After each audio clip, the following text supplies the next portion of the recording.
राधे राधे दोस्तों, स्वागत है आपका आपके श्री श्याम चैनल में। आज मैं आपको अजय एकादशी की कथा सुनाने जा रही हूँ।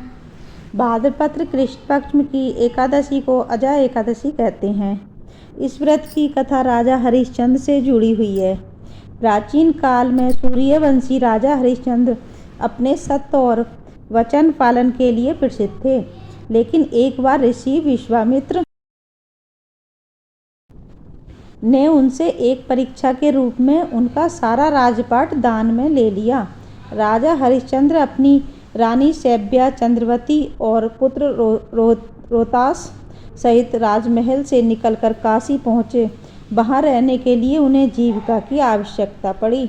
उन्होंने शमशान घाट के रखवाले का काम स्वीकार किया और वहीं जीवन यापन करने लगे।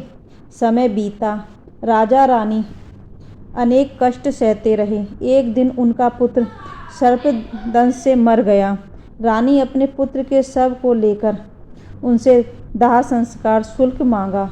रानी के पास देने के लिए कुछ नहीं था, तो उन्होंने अपने आधे वस्त्र को शुल्क स्वरूप देने का प्रयास किया।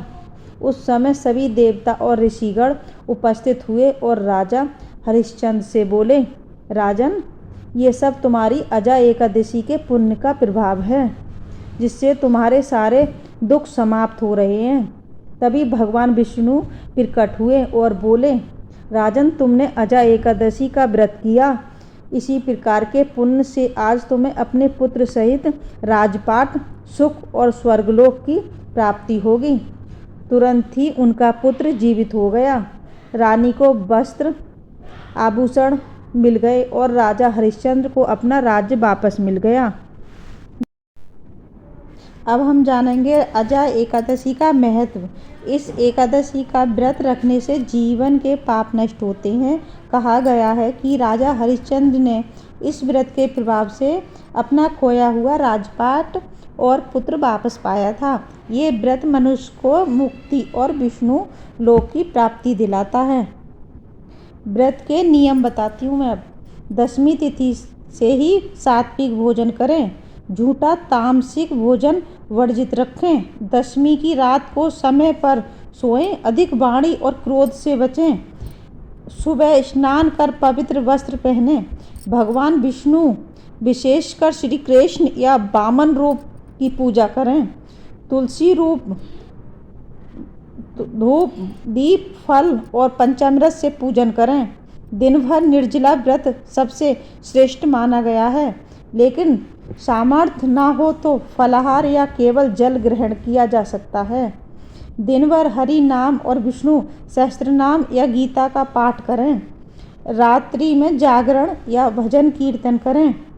द्वादशी के दिन प्रातः ब्राह्मण गौ दान करें, अन्न वस्त्र का दान करें, उसके बाद व्रत का पारण करें।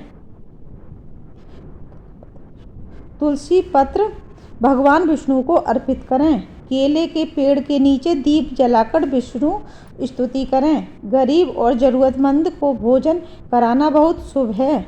विष्णु सहस्त्र नाम या जैसे ओम नमो भगवते वासुदेवाय मंत्र का जाप करें।